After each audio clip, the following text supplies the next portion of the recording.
Boa noite, seguidoras, boa noite, seguidores da Rede Pedagógica.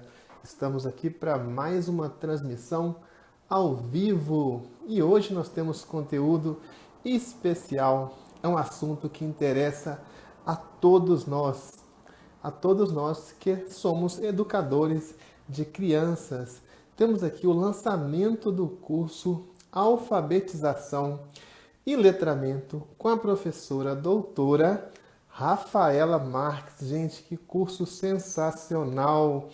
Olha só, se você já faz há muito tempo a alfabetização de crianças, ou acompanha, você que é pai, que é mãe, que acompanha suas crianças no processo de escolarização, esse curso é para você. E nós trouxemos aqui uma das maiores especialistas do país em alfabetização e letramento, que é a professora doutora Rafaela Marques.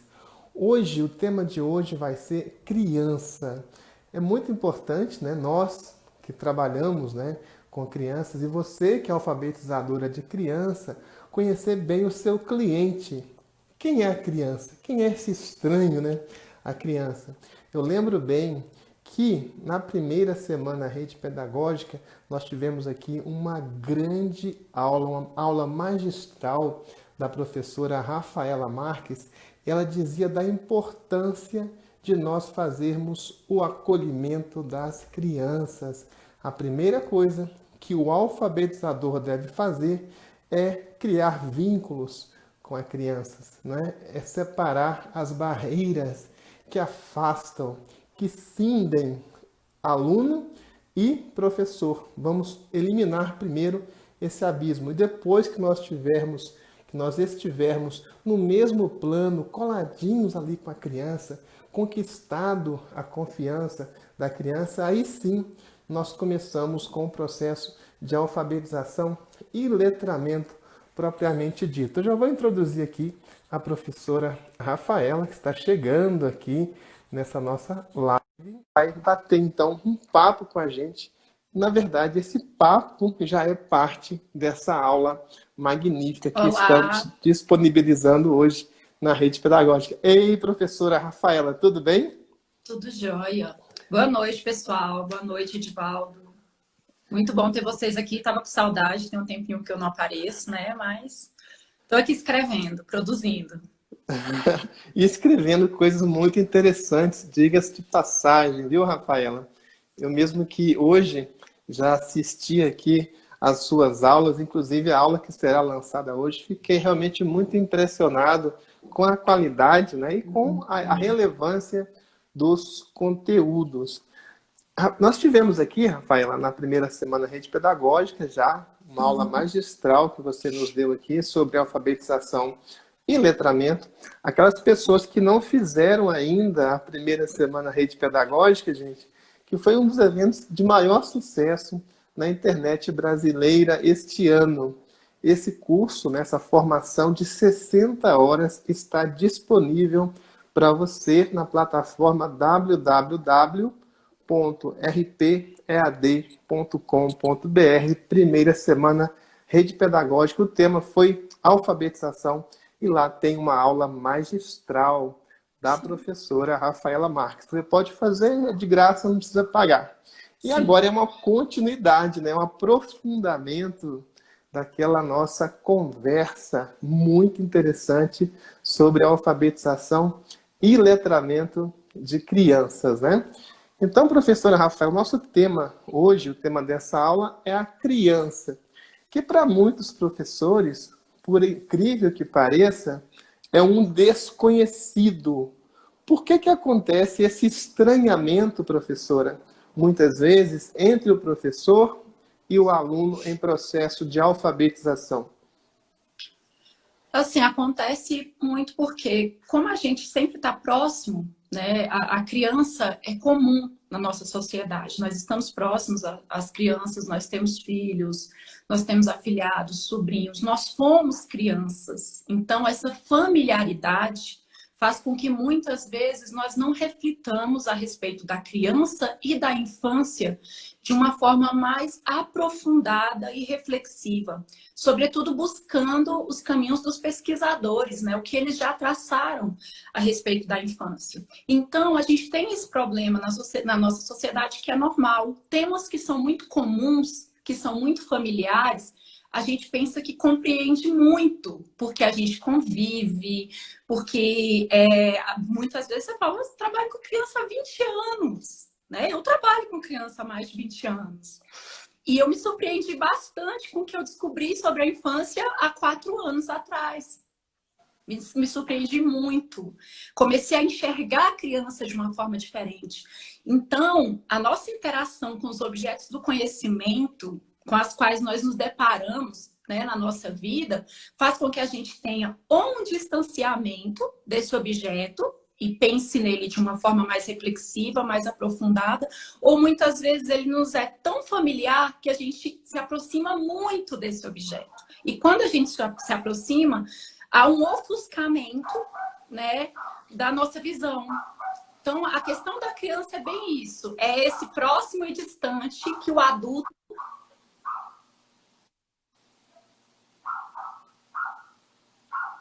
que a gente acha que a gente compreende tanto que a gente não para pesquisar pelo viés psicológico, pelo viés antropológico, né? Pelo viés da neurociência, que agora está bem em voga e fez descobertas muito importantes. É mais ou menos isso. Uhum. É muito interessante também que na sua aula você vai abordar a posição da criança na sociedade e a mutação dessa posição com o advento da sociedade capitalista, da burguesia. Sim. Isso, não é? Como é que é isso, professora? Na verdade, nós que trabalhamos com crianças, né? Eu trabalho com crianças tanto na prática docente quanto como pesquisadora, que são 2 olhares completamente diferentes. A gente precisa fazer uma trajetória histórica da infância ou das infâncias. Até eu começo dizendo, olha, criança e infância não são conceitos homogêneos. A gente tem infâncias e crianças. Porque dependendo, né, esses conceitos são perpassados por aspectos socioculturais muito grandes. Então, quando a gente pensa na trajetória da infância, a gente compreende como é que nós chegamos até aqui, né? Então, é uma coisa que eu busco trazer sempre no curso, trajetórias históricas. Eu acredito que, compreendendo o que aconteceu antes, nos dá muitos indícios de por que estamos como estamos e também nos dá muitos indícios para a gente fazer progressos na nossa prática pedagógica. Bem, durante a Idade Média, havia que quase um apagamento da infância, né? A gente, quando nós vamos buscar como a criança era retratada na arte, né? Quando nós vamos buscar quadros que tinham crianças, nós vemos que essas crianças vestiam roupas de adultos, muitas vezes estavam fazendo coisas de adultos, porque não havia o que a gente considera hoje como um universo infantil, né? Elas permeavam o universo adulto, indo inclusive aos mesmos locais que os adultos iam, porque não tinha também essa questão de alguém para ficar com a criança. A criança era literalmente um adulto em miniatura. E o que se pensava sobre a infância? Não se pensava na infância como essa trajetória, né, esse período de vida que é autônomo. Pensava-se sempre num vir a ser, né? Eu penso nessa criança, em como ela será enquanto adulto, quando adulta, e não no que ela é hoje, quais as potencialidades, o que ela me apresenta, quais as novidades. A gente teve isso por muito tempo. Daí, como você falou, né, vem uma mudança muito grande na sociedade, né, e daí a gente tem principalmente o advento da burguesia, né, o advento da Revolução Industrial, em que as crianças começam a receber um outro olhar, principalmente por causa da burguesia. E no começo, o papel da criança era quase que de enfeite, digamos assim. Começou a se dar muita importância para as famílias. E uma família completa naquela época era uma família que tinha uma criança. Então, umas crianças realmente apareceram. E aí começou a se pensar em coisas para as crianças, né? Daí vem tanto questões médicas como o pediatra, artefatos culturais, né? Como brinquedos e livros, tem uma grande expansão nessa época, né? A gente tem até a questão da literatura infanto-juvenil. Muitas histórias que nós conhecemos hoje, como contos de fadas e contos populares, né? Eram contos aterrorizantes, eram contos terríveis, porque não eram para crianças, eram contos que eram passados de um para o outro, do outro para um, né, viajando, conversando, mas eles não eram propriamente para crianças, porque as crianças não eram destinatárias de bens próprios para elas nesse momento, né? Daí, quando a criança surge, né, como criança, esse início de criança como sujeito, até as histórias mudam, né? As histórias infantis começam a mudar. E daí a gente tem um monte de autores que hoje a gente já conhece como típicos do conto de fadas, que antes escreviam contos populares, que dão uma reformulada, inclusive moralizando um pouco esses contos e deixando eles com cara de conto para criança. Mas isso tudo é relativamente recente. Olha só, é bem importante mesmo essa abordagem da professora Rafaela, porque esse conceito de criança ele é fundamental, né? De que sujeito eu estou falando, né? O que é? Que ontologia que é essa, a criança? E interessantemente, até eu vi comentários aqui sobre a incorporação das crianças no processo produtivo, né? Trabalhos às vezes exaustivos, né? Que a Revolução Industrial não foi assim, né, professora Rafaela? Vamos dizer, um acontecimento puramente benéfico, trouxe grandes problemas, né? A questão de abismo entre a burguesia e os seus filhos, as famílias burguesas e as famílias, né, alijadas do processo de produção de riquezas, né? Ou de compartilhamento dessas riquezas. É interessante porque depois isso vai, a luta, isso vai sendo alterado, as pessoas começam, né, a participar mais da questão da distribuição das riquezas. Nós temos, por exemplo, depois da Primeira Guerra Mundial, essa discussão sobre o trabalho infantil, porque era algo realmente muito comum. Mas isso é bem importante, porque alfabetizar a criança não era, na verdade, vamos dizer assim, algo que era comum nas famílias mais humildes, não era algo nas famílias de reis, nas famílias de pessoas mais ricas, né? Mas a criança, filho de um proletário, como alguém aqui disse nos comentários, essa criança era logo incorporada à produção para ajudar a trabalhar, para ajudar a manter os irmãos. E eram muitos irmãos, né? Sim. Às vezes a própria mãe ali é que alfabetizava. Mas eu achei muito interessante porque realmente você tem uma cisão ali da Idade Média com, né, essa idade do industrialismo, do capitalismo. Não é uma coisa, realmente não é um cenário romântico, mas é a partir daí que se estabelece a posição da criança na sociedade, não é isso, professora? Sim, inclusive muitas famílias tinham muitos filhos porque o filho era um bem produtivo também, né? Se a gente encara a criança nascia quando ela tinha uma determinada... inclusive, um ponto bem curioso é que, isso um pouquinho mais para trás, né, da Revolução Industrial, da Revolução Burguesa, etc., era considerado criança só enquanto mamava. Depois que largava o peito, teve um estágio em que era criança enquanto mamava. Depois que parou de mamar, em algumas culturas não era considerado criança.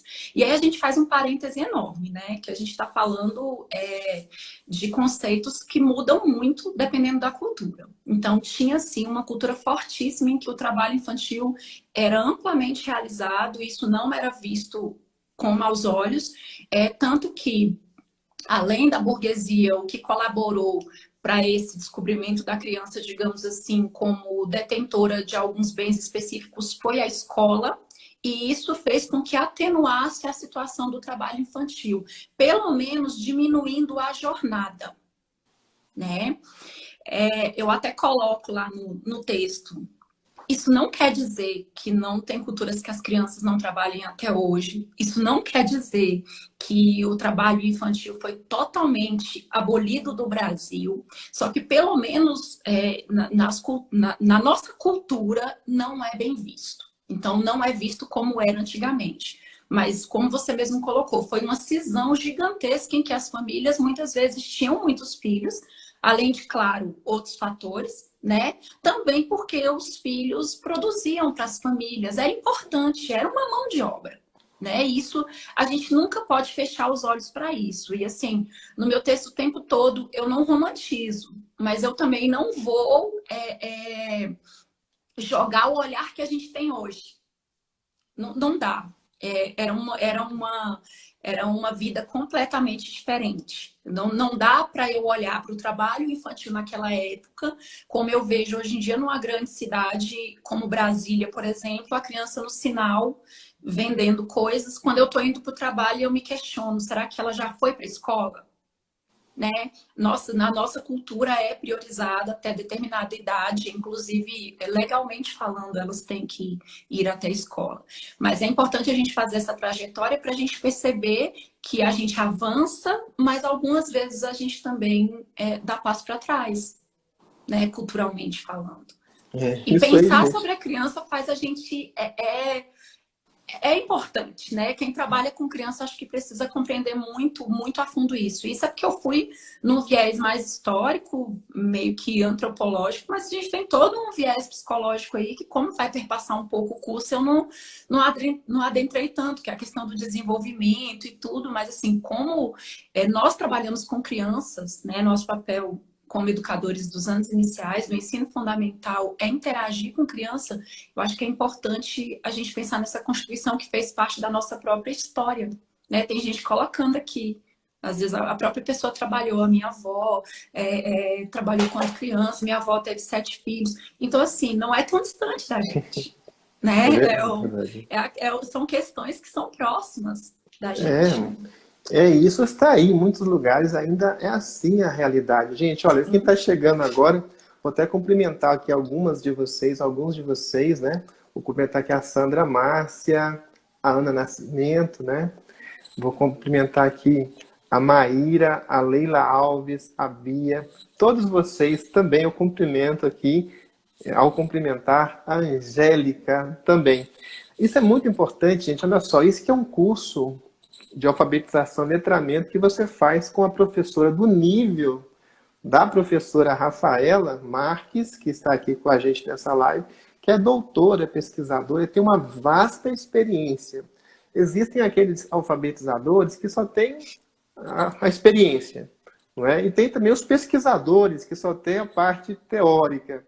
Aqui nós temos uma professora que tem uma formação muito robusta nas duas pontas, porque tem muita experiência em sala de aula e também tem muita pesquisa, tem muito conhecimento. Isso que você disse realmente é muito importante, professora Rafaela, porque as pessoas às vezes pensam que as crianças, não é? As crianças que estão por aí, elas não têm o direito de alfabetização no sentido mais amplo do termo. Alfabetização e letramento. Então foram conquistas de muitas décadas de lutas, né? Porque antigamente, se você era criança de uma família burguesa, você tinha toda uma educação, cultura, né? Você tinha acesso aos bens culturais de uma forma muito, vamos dizer assim, uma forma muito benevolente. Mas se você era uma criança de uma família pobre, a sua dimensão era trabalhar ali na sua própria casa, era pegar na enxada, vamos dizer, né? Então, para que uma criança que está fadada a ficar pegando na enxada para produzir, né? Para enriquecer o dono da terra, por que essa criança vai estudar? E vai estudar o quê, na verdade, né? Agora, quando você tem a democratização dos processos de produção, a exigência também de pessoas cada vez, né, mais bem formadas, mais capacitadas, né, para poder impulsionar esse desenvolvimento todo. E não só isso também, não é só a questão de produzir riqueza, mas também tem a questão ética, a questão cultural, não é? O desenvolvimento da pessoa mesmo, porque o importante que eu acho dessa sua narrativa, professora, é nós resgatarmos aquele ideal do liberalismo, que é você dotar o indivíduo de todas as ferramentas necessárias para ele realizar de forma ampla e restrita os seus projetos de vida. E tudo isso começa com a alfabetização, não é isso? Sim, e dependendo da... Você me falou, eu lembrei muito de crianças, principalmente que estão fora da faixa etária, né, com a que chamou por um tempo de distorção idade séria, até um termo bem feio, mas crianças que não estão na faixa etária adequada. Muitas delas viravam e falavam, poxa, eu não aprendo, eu vou trabalhar, né, eu preciso trabalhar. Então, a questão do trabalho perpassa muito a questão socioeconômica, eu acho que muito mais do que a questão cultural. E é o que você colocou, Edvaldo, é muito importante. O máximo que eu puder dar de ferramenta para o meu estudante, para ele ser crítico, para ele ser reflexivo, para ele conseguir participar socialmente e atuar, vai ser menor o abismo que ele já vai enfrentar, muitas vezes por questões que ele já traz. Ele não vai competir igual, muitas vezes, nem tendo a mesma qualificação do que, por exemplo, uma criança que vai nascer no extrato socioeconômico superior, em termos de oportunidades no Brasil. Então, a gente tem que pensar o máximo que eu puder dar para ele. De tudo que eu puder, eu vou fazer. Para diminuir um pouco esse abismo desigual que a gente tem. Né? Esse abismo que muitas vezes a gente se esforça, se esforça, se esforça, se esforça, e tem pessoas que têm a mesma formação, mas têm uma condição, têm muitas vezes uma inserção social maior que a nossa e conseguem. Então, eu estava até dizendo, professora Rafaela Marques, antes de você entrar na sala, daquela referência que você fez na primeira semana Rede Pedagógica, a importância de se estabelecerem vínculos. Sim. Entre o professor e as crianças e entre as crianças. E aqui fica muito claro que, ao se estabelecer vínculos, você vai horizontalizar, não é? A relação, que eu acho que é algo muito importante, porque esse mundo da Idade Média, a sociedade era toda hierarquizada. Não é? Você tinha lá um abismo, né, entre as classes, vamos dizer, entre os estamentos ainda naquela época, o abismo entre uma criança negra e uma criança branca, que existe ainda hoje. Sim. Hoje é algo realmente muito escandaloso, né? Mas a alfabetização seria, nessa sua perspectiva, o início de um processo de emancipação, de horizontalização das relações e de expansão, né, do pensamento aos seus limites mais distantes. Não é isso, professora? Com certeza. Eu trago em um aspecto do meu curso que, mais para frente, né, o curso é grande, são 60 horas, então tem bastante coisa, a questão do ensino tradicional. Né? O ensino tradicional é completamente vertical. Porque a sociedade, ele é fruto de uma sociedade que é verticalizada, como você colocou. Uma sociedade extremamente hierarquizada, né? Em que, coitado do aluno, né? Eu começo até contando uma história lá, que o aluno ficou muito feliz quando ele falou, a professora até me abraçou, ela conversou comigo. Esse distanciamento é gigantesco no ensino tradicional. E eu vou falar no presente. Porque nós temos resquícios de ensino tradicional, sim. Muitas vezes nós temos atitudes tradicionais, só que o importante eu tive uma atitude tradicional, mas depois eu me reinvento e eu volto para o meu lugar, né? E daí eu vou falar exatamente dessa transição. Como é que a gente começou a horizontalizar as relações? A gente começou a horizontalizar com o construtivismo, que é o que fala que a criança é o centro. Né? A criança é dotada, assim, de saberes, ela tem uma bagagem cultural que ela traz, ela tem um repertório, né? Isso tudo vai depender da família que ela tem, vai variar, mas ela tem muito. E o construtivismo, quando bota a criança no centro, coloca o professor de forma mais horizontal. Eu aprendo e eu ensino. Não tem tábula rasa. Não tem aquelas charges em que abre a cabeça da criança e coloca. Nessa semana eu vi virou um memezinho de um menino oriental, não vou falar de que país ele é, porque eu não consegui ver, e vai que não é, né, o que estava escrito lá. Mas ele pegava um meninozinho pequenininho, de fase de alfabetização de uns 6 anos. Ele estava numa sala, todo mundo sentadinho, a cultura, né, muito corretinha, a postura muito correta.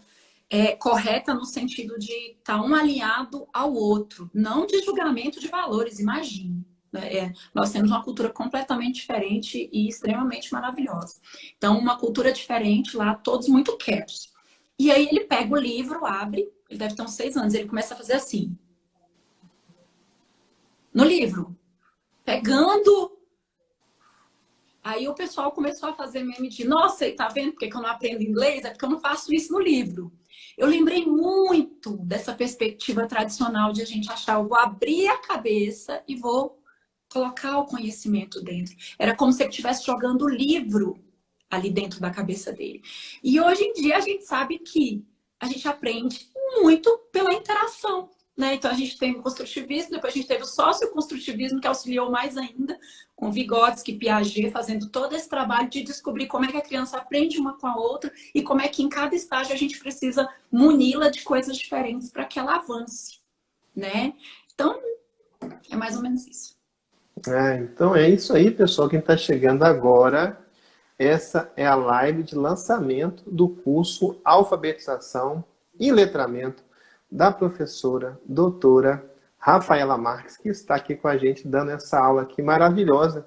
Essa aula começa com essa live, daqui a pouco vamos liberar uma parte da primeira aula para vocês assistirem. São 15 minutos, tá, de abordagem, muito interessantes estes 15 minutos. E voltamos aqui para fazer o fechamento então com ela. E depois vamos liberar a segunda parte da aula para vocês assistirem mais tarde ou amanhã, conforme a sua disponibilidade.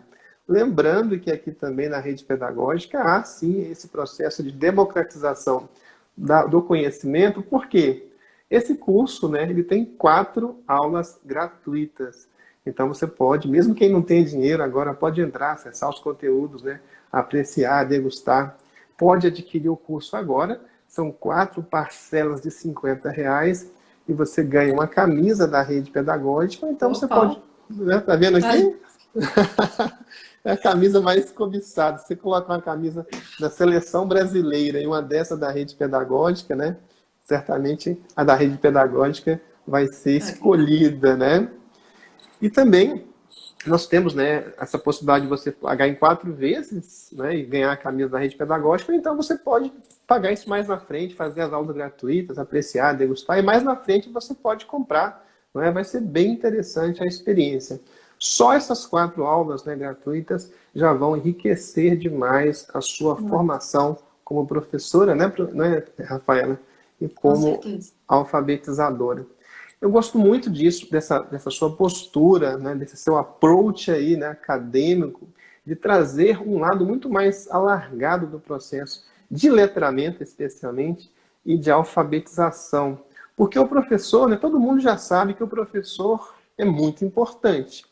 Outro dia nós tivemos aqui o Marcelo Taz, né, dizendo que o professor está na vanguarda do processo de transformação social nessa era digital, porque o professor é curador de conteúdos, né?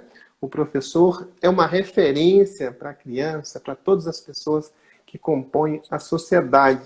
Então, isso é muito interessante nessa live que o Marcelo Tais fez aqui na rede pedagógica. Ele ressaltou esse ponto, e ele que é filho lá de professores, foi alfabetizado pela própria mãe. Então, isso foi uma experiência aqui bem interessante. Essa live que está gravada aí também na rede pedagógica, aí no nosso feed, só para você voltar, quem que não assistiu, e assistir, eu recomendo, porque foi muito interessante. Mas, professora, quando você, então, enriquece, alarga o conceito de alfabetização, né, e mostra o papel do professor, né, como um instrumento, né, importante, crucial, nesse processo de emancipação do indivíduo, de transformação da sociedade, realmente a conversa sobe muito de nível, né? Então, essa questão de você estabelecer os vínculos, horizontalizar a relação, trazer a criança para perto, né? E só então você começar a parte técnica de alfabetizar. E sobre a técnica ou as técnicas de alfabetização, professora, o que você ressalta nesse começo aqui dessa aula como fundamental? Olha, assim, no começo, bem agora, para iniciar e para deixar com gostinho de quero mais, né? Primeiro, não, as pessoas me perguntam muito, método, método, método. Pessoal, vai ter uma aula de método em que eu vou falar muito de método analítico e método sintético, que nós vamos ver que a questão não é o método. A questão é muito mais uma postura epistemológica do professor. O que eu quero como professor para o meu estudante? É a perspectiva de alfabetizar letrando? Como é que eu faço isso? Eu trago vários indícios, né, no decorrer do curso. E são estratégias que muitos professores já utilizam. Só que o que falta bastante, que eu percebo na nossa prática pedagógica, e você vê que o tempo todo eu me incluo, porque eu estou dentro e fora disso o tempo todo. Tempo todo. Isso é um ir e vir para mim também. Quanto mais a gente vai se apropriando, mais a gente se questiona, né? Falta muito a intencionalidade. Eu falar, nossa, se eu tenho essa perspectiva de alfabetizar letrando, o que eu tenho que fazer? E aí, hoje ainda não, mas mais para frente vocês verão que eu vou trazer uma fala da Magda Soares, perfeita, né? Nossa referência de alfabetização e letramento no Brasil, falando que não basta letrar. A gente precisa alfabetizar. A gente precisa, sim, trabalhar com a apropriação do sistema de escrita alfabética. Elas são complementares, mas o letramento não vai me ajudar tanto sem alfabetização. Então, a Magda traz isso e aí eu vou questionando no texto, né? Começo a conversar no texto. Vocês estão pensando que ela causou aí alguma ambiguidade, alguma dubiedade? Não falei nada que eu não tenha dito anteriormente. Mas ela abre aí a nossa mente no sentido de alfabetizar, letrando, antes de tudo, é alfabetizar. Alfabetizar, eu preciso alfabetizar. Eu preciso perpassar etapas. Só que para isso, como eu trago a perspectiva do letramento, eu não vou me agarrar a métodos sintéticos, por exemplo. Começando das vogais, fazendo encontros vocálicos, né? E depois começando pelas famílias e fazendo babé, bibobu, boi, bua, pseudotextos que não fazem sentido socialmente. Daí eu vejo, nossa, se esses métodos sintéticos que eu começo ali da menor parte não vão fazer alfabetizar letrando, eu preciso deixá-los um pouquinho de lado e abrir um pouco os meus horizontes. Como é que eu alfabetizo letrando? Com textos que circulam na sociedade. Isso quer dizer que eu não vou pegar esse texto e não vou dissecar esse texto? Eu vou sim. Eu vou pegar palavras, eu vou pegar frases, até eu trabalhar com ele todo. Porque alfabetizar letrando não quer dizer que o texto vai entrar inteiro na cabeça do meu estudante, mas quer dizer que ele vai ter contato com textos desde muito novo, inclusive desde antes de entrar na escola, e isso não vai ser um bicho de sete cabeças para eles, porque eles vão ter visto vários textos. E aí vai ser a hora que eu vou sistematizar esse conhecimento. Aí eu trago ambiente alfabetizador, que é extremamente importante, que eu tenho certeza que todo mundo que está assistindo a gente sabe como fazer isso, como transformar a nossa sala, cheio de sapateira, cheio de letra, cheio de livro, cheio de gibi. Aquela sala que o pessoal entra e fala, nossa, é a sala dos anos iniciais, né? Um monte de tralha. Isso. Jogos, caixa de ovo, que eu mais tinha na caixa de ovo para fazer atividade de matemática, de multiplicação. Primeira coisa, é um ambiente alfabetizador. E aí eu vou galgando cada etapa. Só que o que eu tenho em minha mente? Eu tenho em minha mente uma visão construtivista, de que a criança é, sim, construtora do seu próprio conhecimento. E eu tenho uma orientação de que eu preciso trabalhar o sistema de escrita alfabética. Que o meu alfabeto não é meramente um código. Aliás, ele não é um código. Ele é um sistema notacional. Que as crianças precisam compreender como eles funcionam. Não simplesmente fazerem associações de imagens com algum som, porque em algum momento elas vão se perder, porque a nossa língua tem várias pegadinhas. Nossa língua é maravilhosa, mas ela tem muitas pegadinhas pra gente. Então São visões, não tem método, eu não vou defender um método, eu vou defender uma perspectiva que é alfabetizar letrando. Mas eu dou vários indícios de como fazer isso, inclusive exemplos. Para construir o material, eu peguei um monte de caixas minhas que eu tenho. Caixa, caderno, arquivo de computador. E fui vasculhar as minhas sequências didáticas. As últimas que eu utilizei para ver, cara, o que eu posso aproveitar aqui e tal. Revisitei fotos de eu fazendo salada de fruta com os meninos, da gente parando o pátio para apresentar teatro. Tudo isso para apresentar gêneros textuais diferentes para eles. A gente promovia, tinha que ter o show inicial. Olha, esse é o gênero que nós vamos trabalhar essa semana, mas nós vamos fazer um boom. Nós vamos chamar a atenção deles. E aí a gente fazia isso durante a semana dissecando, passo a passo mesmo. Atividade sistematizada, muita atividade, muita palavra, muito texto, muita frase. Com a perspectiva de eu preciso partir da realidade, que é a perspectiva do letramento. Mas trabalhando todo o sistema de escrita alfabética. Olha só, muito bom. Eu lembro que na sua última live veio uma professora e perguntou: como é que eu devo trabalhar textos com os meus alunos? Eu devo fazer uma abordagem mais gradativa? E você, né, foi realmente no ponto, dizendo não, expõe lá as crianças, os seus alunos, aos textos. E isso se coaduna, né, até com uma fala do Ilan Breman aqui, numa live da Rede Pedagógica, que alguém perguntou para ele: eu devo evitar palavras difíceis para as crianças? Não, pode expor a criança as palavras difíceis, porque faz parte do processo de crescimento. A gente quase que grita, por favor, não, eu não vou apresentar tal palavra porque eu não trabalhei tal família. Isso ainda é da perspectiva, esses métodos são considerados como métodos da perspectiva tradicional de ensino. A gente precisa ultrapassar um pouco determinadas barreiras. Não vou trabalhar uma palavra, não vou trabalhar dinossauro, porque eu não trabalhei ainda dígrafo, porque eu não trabalhei isso, eu não trabalhei aquilo. Não, a criança está louca para aprender sobre dinossauro. A gente tem dúvida que a criança vai aprender a escrever dinossauro? Se ela tá louca, se a festa de aniversário dela foi de dinossauro, se ela adora o desenho do dinossauro, vamos colocar ela no universo do dinossauro. Não preciso falar ainda, não preciso dar nome aos bois ainda, mas eu não posso esconder textos, palavras das crianças. Colocar a criança em contato com o texto não quer dizer que imediatamente ela vai ler e escrever aquele texto.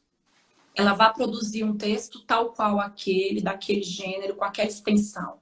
Não. Quer dizer que é familiarizada, que ela vai avançar em suas hipóteses de escrita. Não vai ser estranho para ela. Pensa eu ir abrindo cada caixinha de uma vez. Só o Babé Bibobu. Você só pode escrever com isso aqui. Não, agora a gente vai aprender o Dada de Dodu. Então, só pode juntar esses dois. E aí eu vou criando aqueles pseudotextos que socialmente sinceramente, não são úteis porque eles não existem. Né? A gente olha uma placa e a gente tem informações ali que não vão respeitar essa gradação que o método tradicional criou, né? Que é uma gradação artificial. As palavras não aparecem para a gente na sociedade, primeiro as vogais, né? Eu lembrei do menino que aprendeu a ver, a história que eu contei na live da Semana Pedagógica. Ele foi, cada dia, ele enxergava mais palavras. E aí eu fui questionar a Ruth Rocha lá no meu texto. Será que método foi esse que foi utilizado, né? Foi interessante. Ele era letrado? Era, porque era um menino extremamente curioso e a mãe respondia às demandas dele. Mas olha só, um dia ele enxergava uma letra da placa do ônibus. No outro dia ele só enxergava outra letra. Por quê? Porque ele estava sendo exposto a uma letra por vez ou a uma sílaba por vez, né? Muito bom mesmo, gente. Olha só, que aula maravilhosa, né? A gente vai emendando as coisas aqui. Vai emendando as coisas, ficando muito legal. É difícil. Mas é revolucionário mesmo, né? Essa coisa de você alfabetizar a criança de uma forma mais realista, né? Faz sentido. Isso é revolucionário mesmo, né? Muito interessante. Eu lembro que eu já dei aula de português para 5ª ou 8ª série. Aí uma vez eu comecei a trabalhar com livros de Machado de Assis com a turma de oitava série, sabe? Aí algum, nossa, mas a gente não vai conseguir. Ah, é muito difícil para os alunos, nunca leram isso, é muito complicado. Sabe qual é a consequência disso, Rafaela? Hoje eu encontro hoje com ex-alunos que são engenheiros, cientistas da computação, advogados brilhantes que falam, professor, aquela exposição que eu tive aos textos de Machado de Assis mudaram a minha vida, né? Então, a coisa da zona de desenvolvimento proximal, você expõe a criança, faz uma pressão, faz um desafio que ela vai alcançar. As crianças realmente não podem ser subestimadas, não é, Rafaela? Inclusive, a gente tem até o mito, né, de que os clássicos, em uma época, pairou, né, como essas coisas que pairam, que graças a Deus vão, que os clássicos, só aprendia os clássicos quem era de camada popular, quem era de camada social mais alta. Tinha meio que um papo aí de não vamos trabalhar os clássicos. Como assim?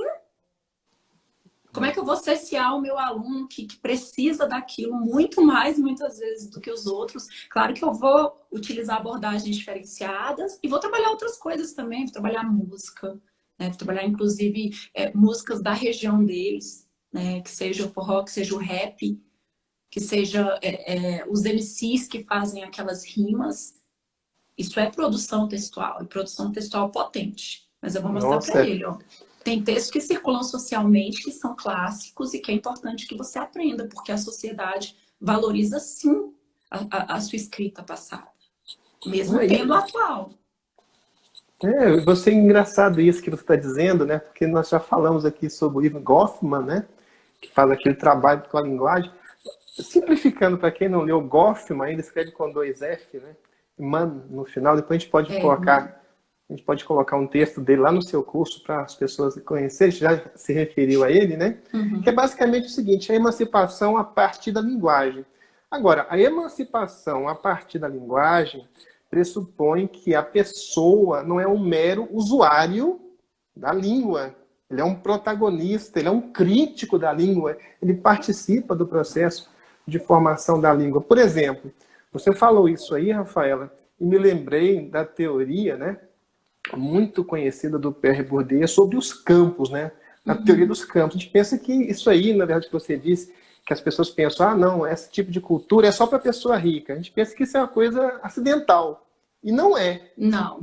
É algo voluntário, né? Existe uma lógica do mundo que separa as pessoas. Olha, a alfabetização do nível que a professora Rafaela Marques faz é só para a classe A, para classe B para cima. Classe C não, vai pegar só um manualzinho, né, tradicional, mais ou menos, porque a pessoa vai acabar num trabalho braçal, vai ser desperdício, né? Então, a teoria do campo basicamente é isso, que sempre as elites estão criando fórmulas para se manter acima, não é, das classes subalternas. Por exemplo, frequentar certos lugares, usar certos tipos de roupa, ter acesso a certos bens culturais. Então, quando a pessoa é alfabetizada na sua perspectiva, professora Rafaela, ela vai entender, vai descortinar essas contaminações da língua e vai ter condições de criticar e de reconstruir, né, a própria realidade. Exatamente. Assim, minha perspectiva é a bondade sua, né? A gente tem aí Emília Ferreira, Magda Soares, e tem várias pessoas mais atuais, Arthur Gomes de Moraes, Thelma Vaz, e que trabalham em todas essas práticas de linguagem e que mostram como elas descortinam mesmo. É isso que você colocou. É como se a gente abrisse...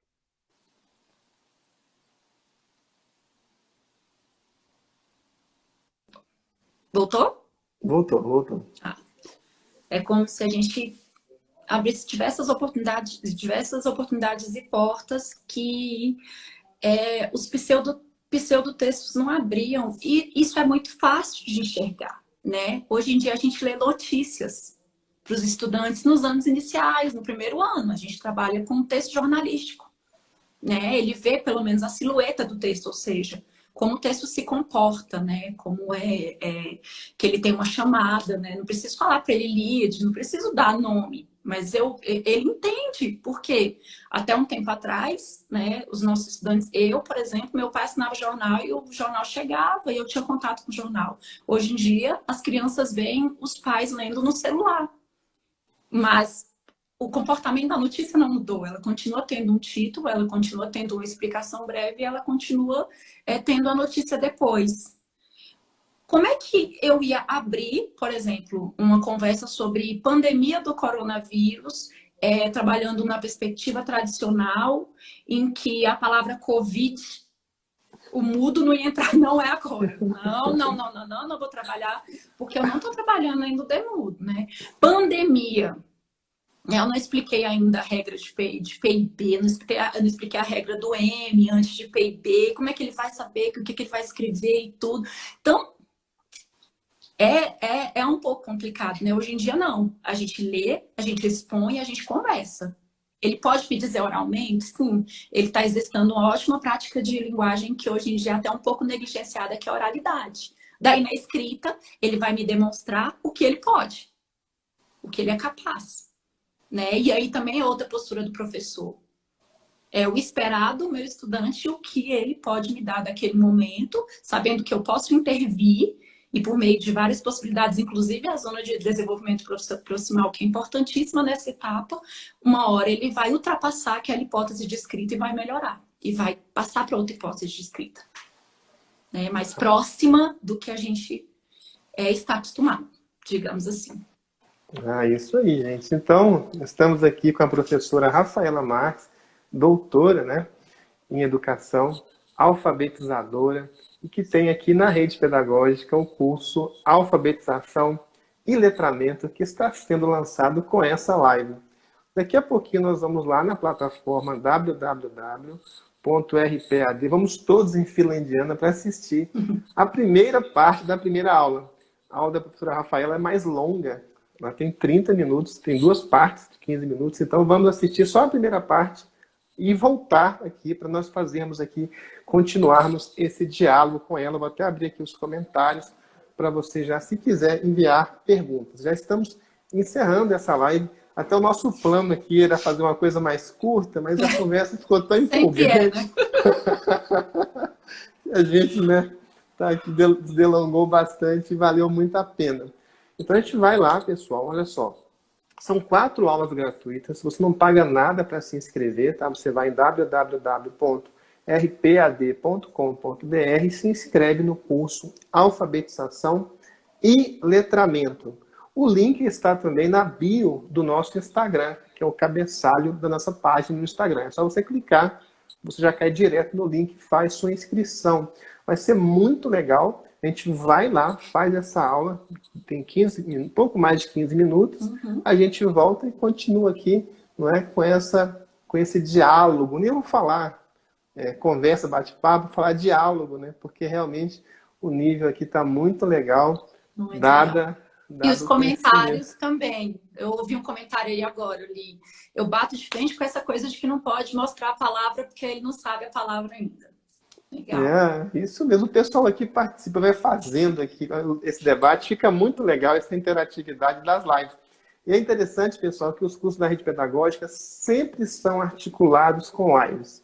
Então você participa do processo de formação do próprio curso, porque a sua reação, a sua participação é muito importante, na verdade é indispensável, porque a rede pedagógica é você, não é? Você é a rede pedagógica.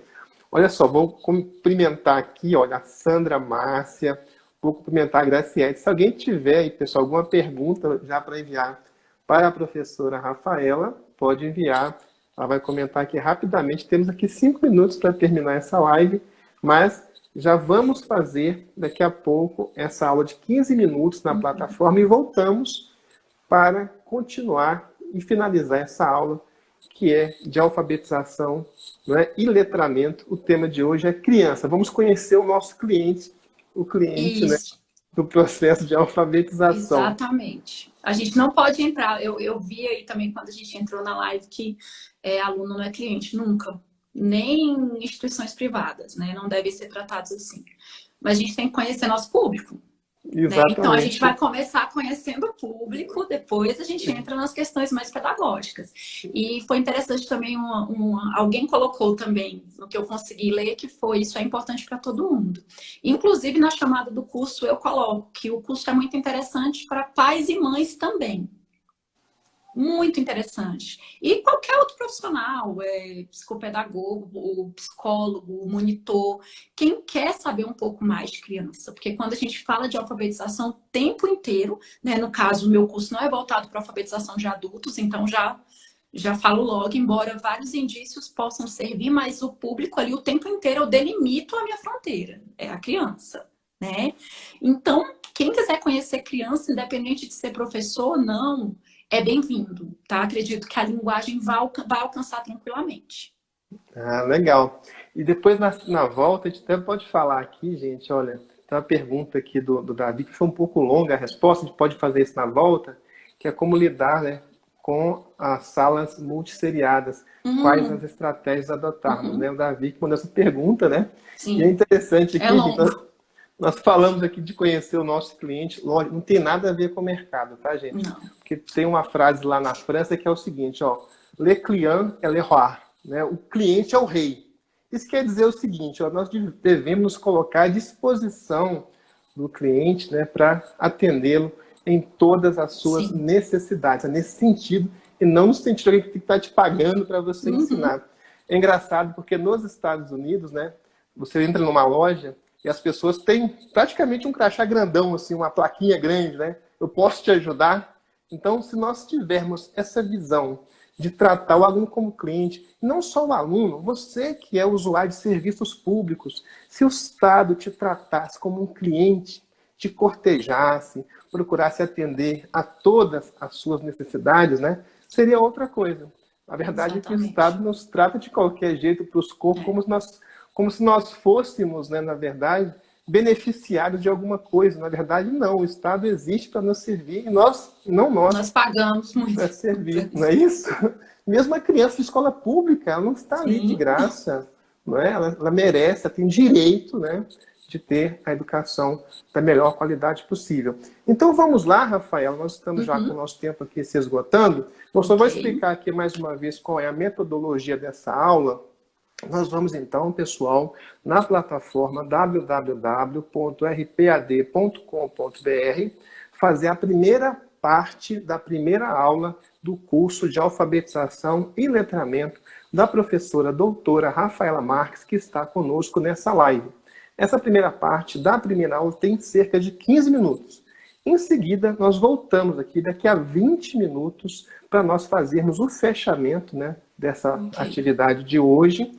Mas, em seguida, nós vamos liberar a segunda parte da aula para você assistir na sequência, então amanhã, quando for, né, mais conveniente e oportuno para você. E quero destacar que são 4 aulas gratuitas nesse curso que está sensacional.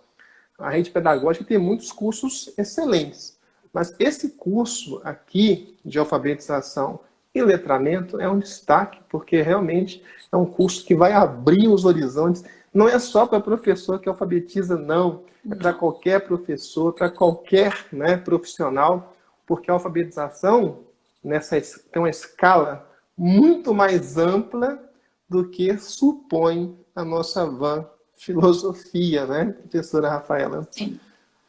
Então vamos lá, pessoal. O link também está na bio, tá? É só você clicar ali naquele link que está na bio do Instagram da Rede Pedagógica. Tem um link direto, você pode clicar e já cai curso Alfabetização e Letramento. E ficamos devendo aqui para a próxima live a resposta para o Davi. Multisseriado. Isso, alfabetização em sala multisseriada. Quais estratégias, ok? Ok. Então vamos lá e a gente volta. Tchau, pessoal. Até daqui a pouco.